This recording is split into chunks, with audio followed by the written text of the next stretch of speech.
Ce qui peut être dommage, c'est que la collection de sites que j'ai créée, eh bien, je sois obligé de mettre l'URL ici pour y accéder. Ce que j'aimerais, c'est d'aller par exemple dans les sites et de voir apparaître mon site quelque part par ici. C'est possible de le faire. Je retourne dans le centre d'administration SharePoint. Vous avez profil utilisateur.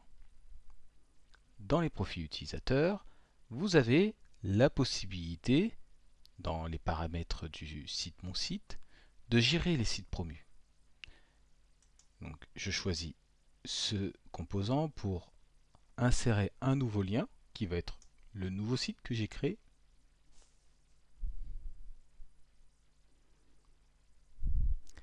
L'URL, je vais la coller. Donc, vous voyez, c'est toujours la même URL, première collection.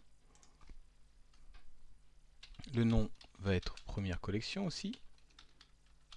Première collection de sites.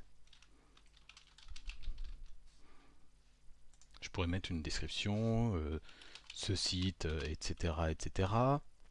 Je pourrais aussi insérer une image. Et je suis obligé de mettre qui est propriétaire de ce site. Donc je suis le propriétaire, je valide. Ici, vous pouvez mettre des audiences cibles. C'est-à-dire si vous avez, je vous donne un exemple, plusieurs départements, ce qui va être intéressant, c'est que les sites promus apparaissent en fonction du département ou du projet. Mais ce n'est pas obligatoire. Donc je valide par OK.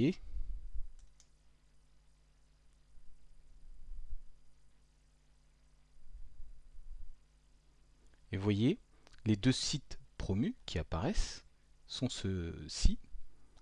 Vous avez à chaque fois le propriétaire du site en question. Si je veux maintenant vérifier, je me dis, je vais juste rafraîchir. Et vous voyez, j'ai bien ma collection de sites qui apparaît dans les sites promus.